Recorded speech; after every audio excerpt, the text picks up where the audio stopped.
This episode goes out to our patron Sybil. None of this would be possible without you.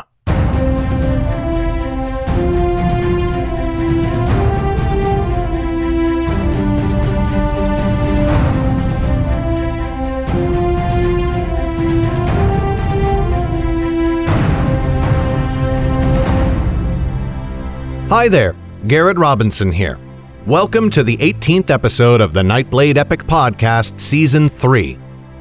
Hey listener, just one quick announcement today. This is your last chance to get free shipping on a full set of Underrealm hardcovers for the holidays. The Underrealm hardcover collection is a quartet of gorgeous books. These are the big, thick fantasy tomes you remember from your dad's bookshelf growing up, full of adventure and magic and friendship. Together, they form the beginning of the epic tapestry of Underrealm that you're hearing in this very podcast. There's no better Christmas present for you or for the fantasy fan in your life. And now, if you live in the United States, you can get the whole collection with free shipping. I even sign each individual book before sending it to you. That's how grateful I am to you for being an awesome reader. But the holidays are almost here, so this deal ends this week. Don't wait. Pick up your Underrealm full hardcover collection with free shipping at underrealm.net/books. That's underrealm.net/books. Okay, now it's time for today's episode. Today, you're getting Chapter 25 of Darkfire. When we left off, Lauren was getting ready to sneak into a meeting between Damaris of the family Yeren and the leader of the mysterious Shades. Enjoy!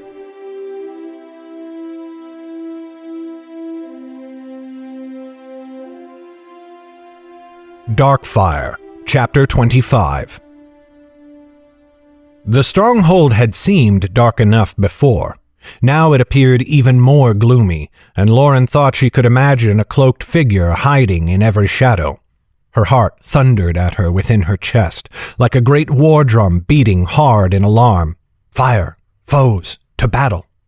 But there was no battle, and the guards they passed in the halls gave them no more scrutiny than before.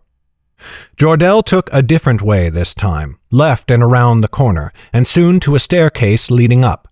This took them to a small room with a fire set in one wall and two guards in chairs, huddled near the warmth of the flames. The guards barely looked up as Jordell proceeded swiftly to the door. "Close that behind you," said one of the guards. "The latch sticks." The sudden sound of his voice almost made Lauren jump in fright, but she maintained enough control to nod hastily instead. When Jordell opened the door, she understood the words better. They found themselves outside, within the courtyard of the stronghold, and the wind had turned bitter. She glanced around to get her bearings, trying to be inconspicuous. They had emerged from one of the gate towers in the stronghold's northern wall. Beside them was a great corral, and many horses stood inside it, pressing close to each other for warmth against the rain. The weather seemed even harsher than it had when they first arrived. Lauren could not see more than 5 paces in any direction, but she could see that the eastern gate was now closed, and dim shapes in the gloom seemed to be the Yeren caravan, arranged in rows in the courtyard. The drivers were smaller lumps atop the wagons, pulling their cloaks tight and shivering in the downpour. Lauren knew those wagons contained mage stones. Those drivers would not be allowed to leave their posts for any reason, even if fire should rain from the sky.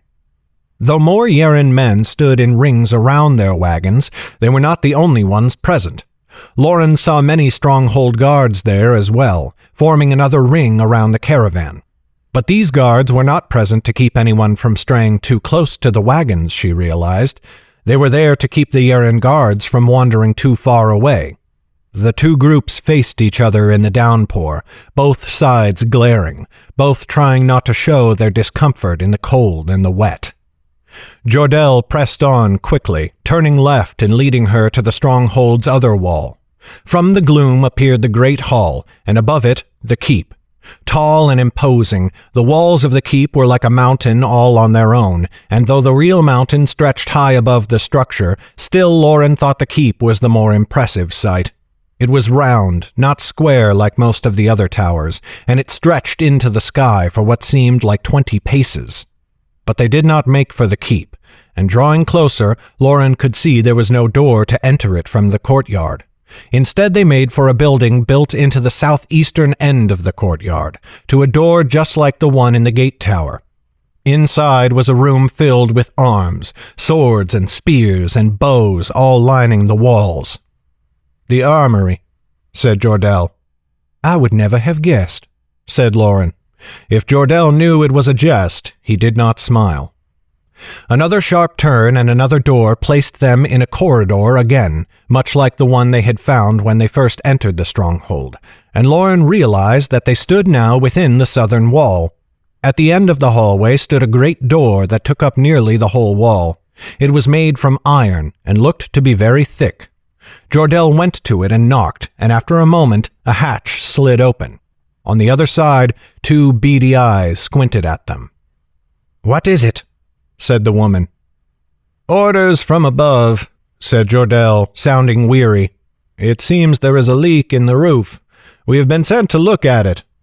The eyes squinted more tightly, and her gaze went to Lauren before sliding back to Jordell. "I have seen no leak." Lauren blanched, but Jordell barely reacted at all. He only shrugged and tossed his head behind him. "Nor have I, but then I have yet to enter the keep. I only know what I was told. I was a mason once, and so they have sent me to see if there is aught I can do." "Who sent you?" said the guard. "If there was a leak, I should have heard of it." "We are newly arrived," said Jordell. "I do not know his name, only that his rank was higher than mine, and most likely yours. Captain, I think?" Through the viewing hatch, her squinted eyes finally widened. A captain? Well, you had best come in then." The view hatch slid shut with a rusty shriek, and then Lauren heard a thump as a bar was moved on the other side. The door slid inward, grating on the stone floor and filling the corridor with its scream. Jordell stepped in as soon as the gap widened enough, and Lauren was quick to follow. She found herself in a room that seemed small, but when she took a second look she saw that it stretched quite far in every direction. But the ceiling was low enough to touch if she jumped, making it feel cramped. Fine weaponry lined the walls, finer than that in the armory. Above a fireplace hung 2 swords crossed over a shield.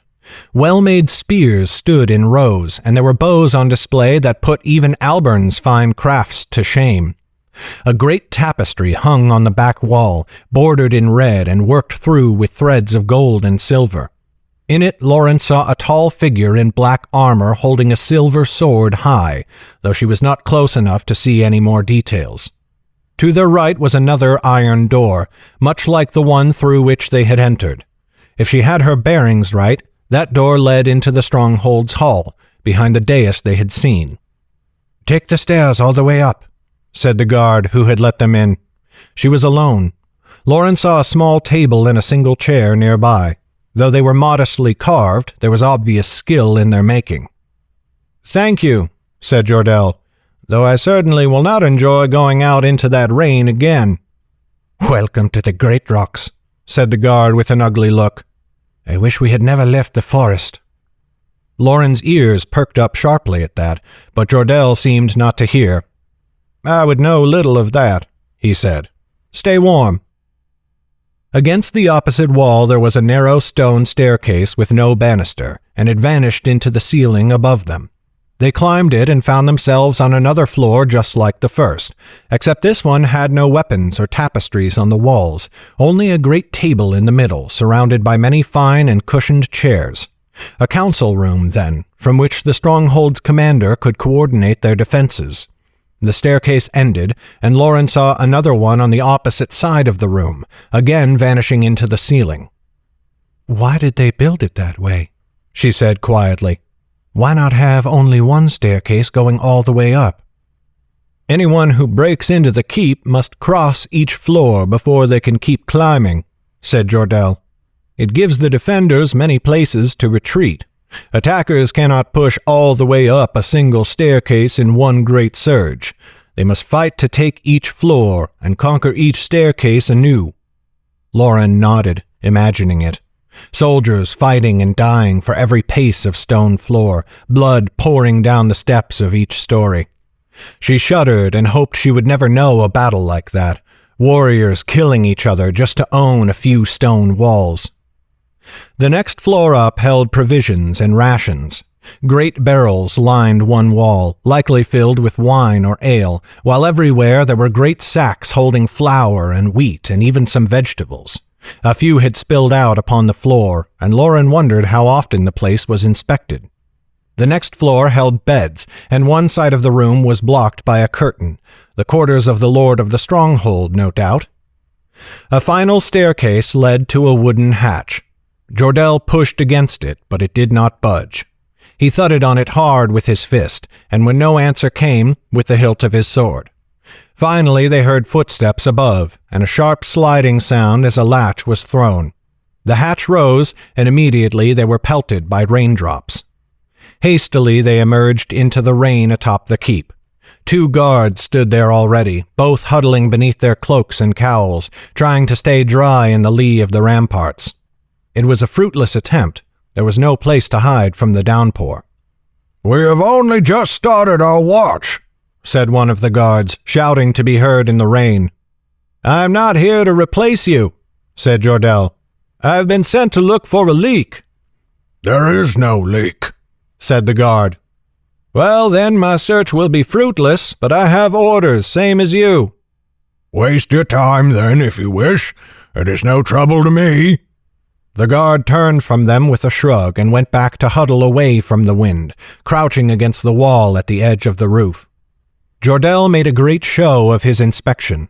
He went to the eastern side of the roof and crouched there, running his fingers along the seam between wall and floor. In a stooped walk he moved along, leaning down to look carefully at the joins between stone and mortar. He was so busy, in fact, that even Lauren began to wonder if he actually had some skill in masonry. If not, he was certainly convincing enough. He was so animated in his inspection that soon the guards began to watch him curiously. When he had come all the way around to the northern side, Jordell straightened and shook his head. Lauren stepped closer, and the other guards craned their necks forwards to see. "See here," said Jordell, looking to the guards and pointing down. "A chink in the mortar. Very small, hardly more than a hair's breadth, but water needs less than that to find a way in. This crack lets it run all the way through the walls and into the Lord's chambers." Lauren certainly did not expect the guards' reactions. Both of them recoiled, straightening where they stood and going white as sheets. "The Lord has arrived?" said one of them. "I had heard nothing of this. When?" Jordell raised his hands quickly, shaking his head to calm them. "Apologies. I'm newly arrived, and it is an affectation from my prior service. I was a footman to a minor scion in the royal family once. I meant the commander of the stronghold." The men sagged, like sealed sheep bladders with the air suddenly let out. "The brute, he means," said one of them, sounding greatly annoyed. "Never call him by that name again if you know what is good for you. If any of the higher-ups heard it—" Jordell ducked his head as though chagrined. "I will not do so again," he said. "My apologies. Please, let me do you a service to make up for frightening you. Leave this sopping roof and go get yourselves warm by a fire. Eat something, and let the chill seep from your bones." The guards traded glances. Lauren could read the eagerness in their eyes, but also their fear. "I have traveled with him for many a league," she said, jerking a thumb at Jordell. "Once he sets to his stonework, he will be at it for hours.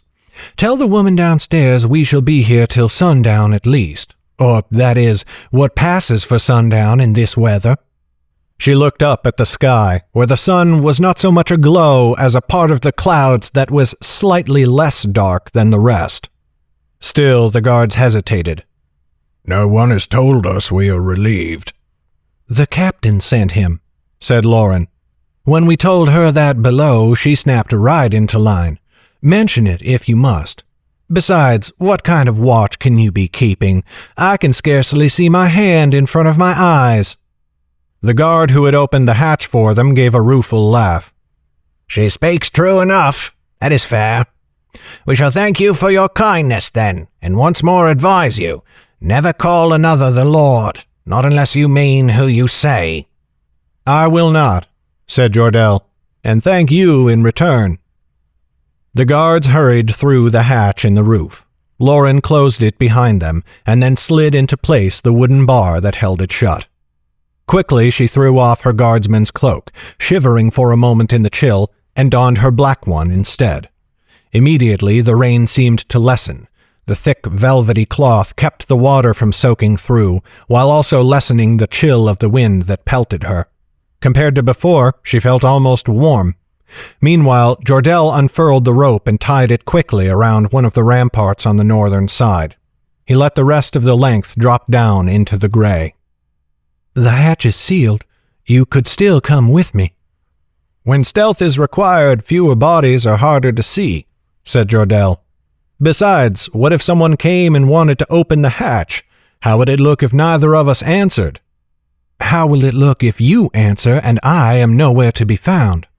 "I shall think up some excuse, or throw them into slumber a bit quicker than they might wish." "But not kill them," Lauren said, looking into his eyes. He met her gaze a long moment, blue eyes almost glowing in the faint light that managed to seep through the clouds. "Not unless I have no other choice." "They are only soldiers, following orders." "I've told you they are shades," said Jordell. "You cannot know the evil that drives them." "They have eaten with us. You have made jokes with them.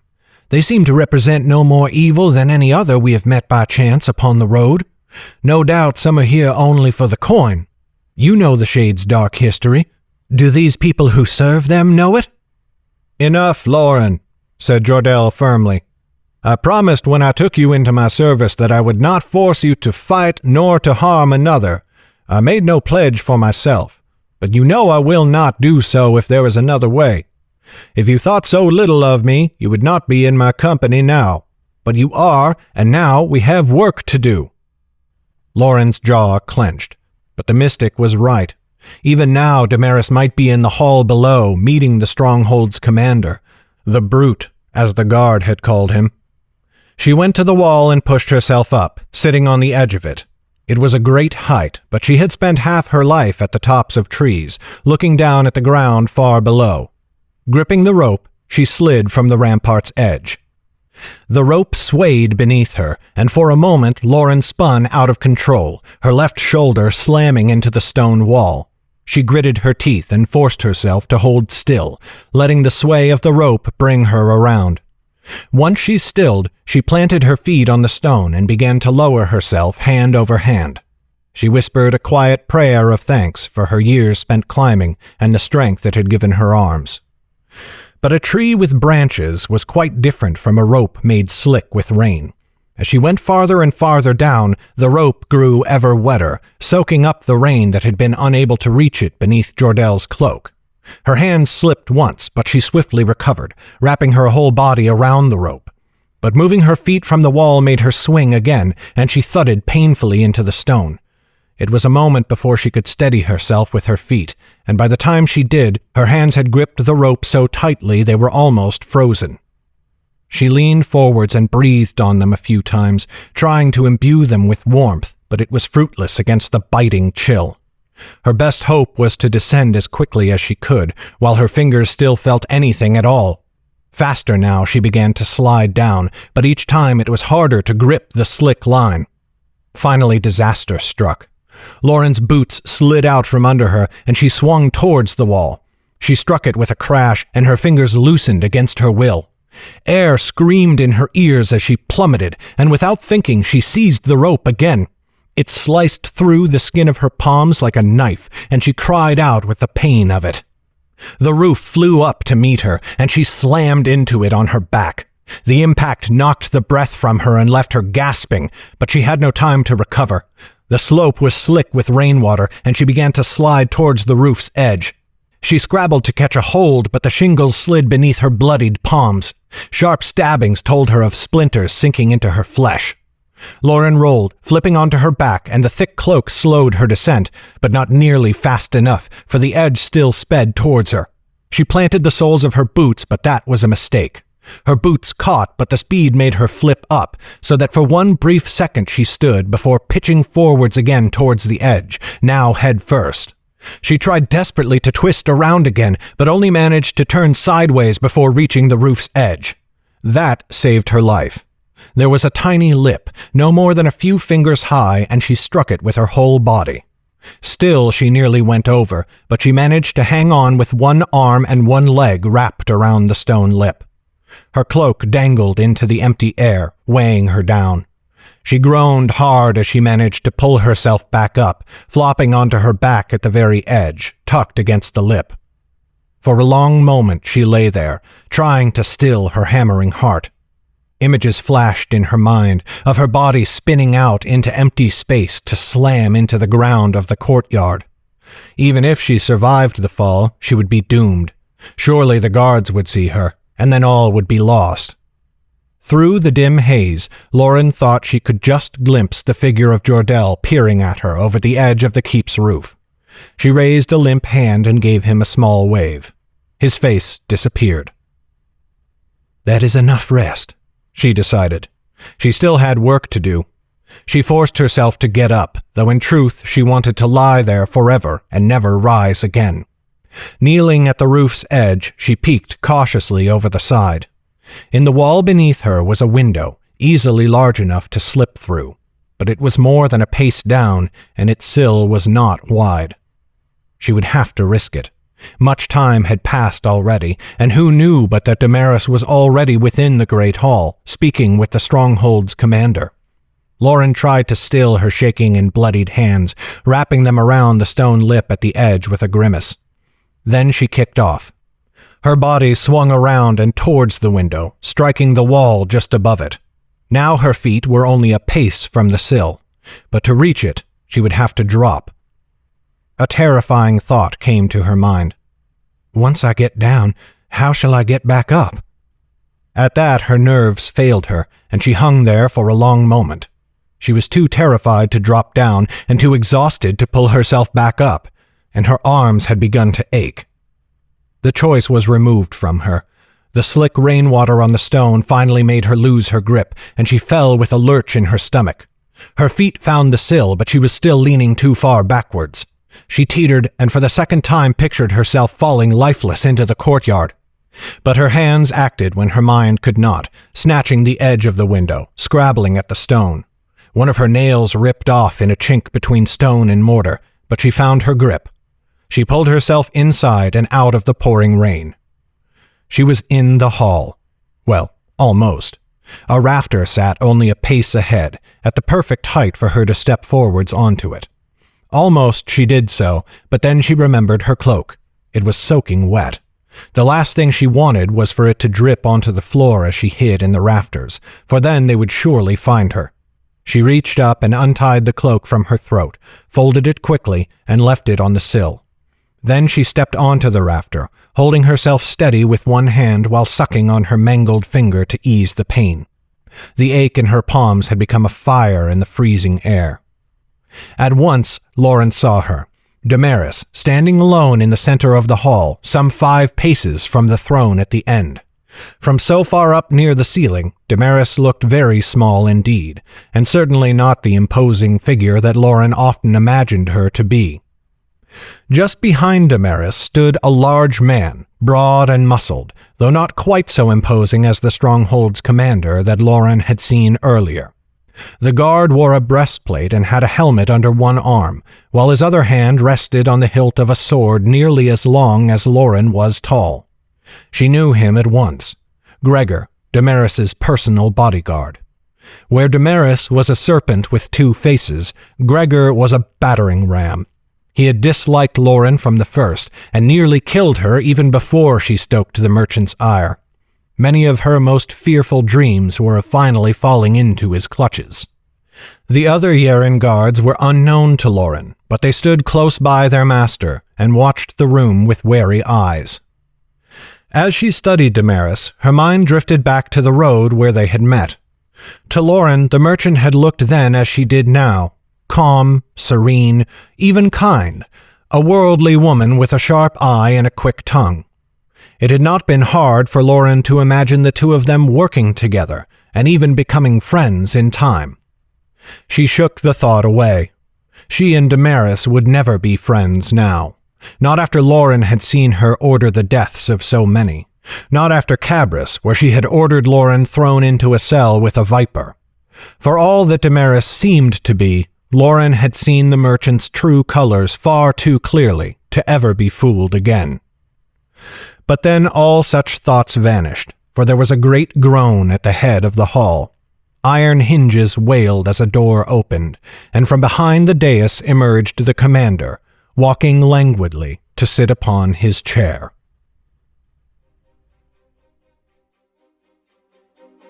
This has been a production of Legacy Books, written and narrated by Garrett Robinson. The music in this podcast was created by Will Musser. Check out his incredible work at willmusser.com. That's WILLMUSSER.com. Today's letter is V. Thank you for listening. Bye-bye.